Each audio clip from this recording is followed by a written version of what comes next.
All right, to start your real estate business, and the first thing we have to talk about is your target market.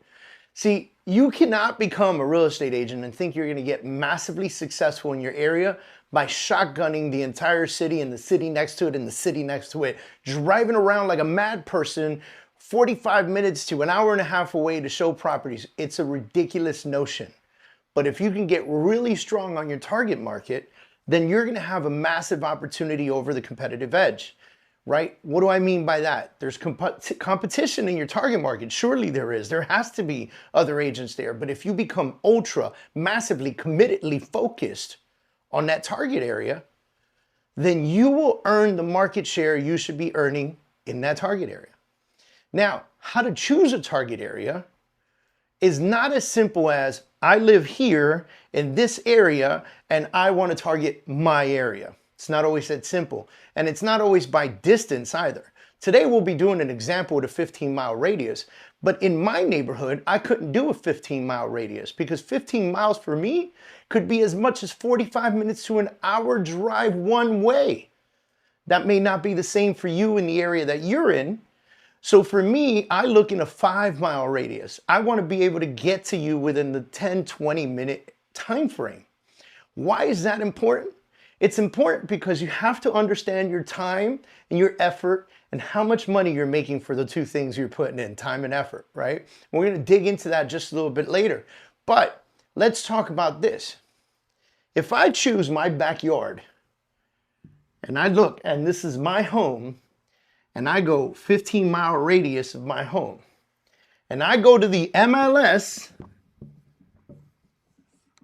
and I pull the numbers on the MLS, and it says that there are 80 listings in my area, but there are only 5 sales in the last 30 days. Does that look like the right target area? No, it doesn't. You know why? Because there's not enough sales happening for you to actually get market share there. Now let's say that that's the case in Tamiami, and I decide, let me check the neighboring neighborhood. So I come over here and I check this 15-mile radius. And let's say the neighboring neighborhood, right? This place has an average sales price of 1.1 million, but the neighboring neighborhood has an average sales price of 475. And because there's an average sales price of 475. There's 160 listings. And let's say 56 of them have closed in the last 30 days. Do you think that it might be worth me earning market share in this area, coming here, earning market share in this area, doing business in this area, while simultaneously spending marketing dollars in my backyard? Yes, because this is going to make me money now.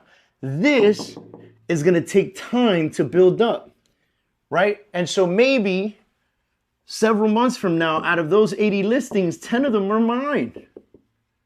And let's say they're priced right. 2 of those sales are mine.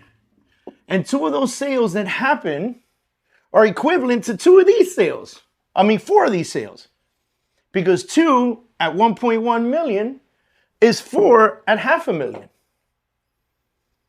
So now I'm doing less work while earning market share, but I'm getting my money here. Target area is crazy important. Now, if somebody comes to you and says, I have a listing in this market, so you want to take my listing in this market, rest assured that you need to evaluate a few things. First, how far is that market? Because here in Miami, 10 miles could be 45 minutes in traffic. Am I willing to take a listing that's 45 to an hour away? And remember, I live in Miami, so it's a condensed area. If you live out in the country where homes are literally a mile apart from each other, then 5 miles might not be such a bad thing for you. 10 miles, because you only got 10, 20 homes in that area, right? But for us, the distance from here, 10 miles down is thousands of homes and thousands of residents and thousands of cars on the road. So I have to consider time plus effort equal money. And as I consider this, I ask, does this 45-minute drive to show this house and work with this client take away from the efforts that I'm putting it in this neighborhood that I can get to any listing, any house, or any buyer within 10 minutes?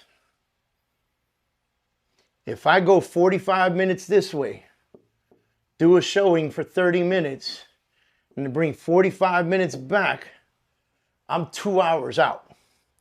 2 hours gone. With 2 hours gone, I have to ask myself, could I have done more business in this area in that 2 hours for an equal value property? Now, somebody says to me, David, I have a house in this area 45 minutes away from you that I want to list, and the sales price is $3.5 million, and it's priced well, and I am motivated to sell.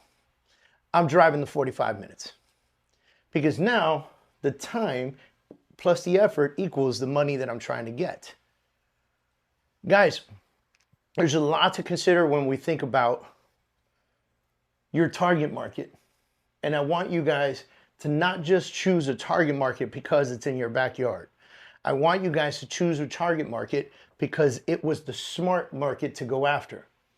Now, when you advertise in this target market, which we're going to get into in a little bit with some extra courses here, when you're marketing this market, you want to become the dominant. And there are ways that you can dominate a target market. We're going to talk about that next.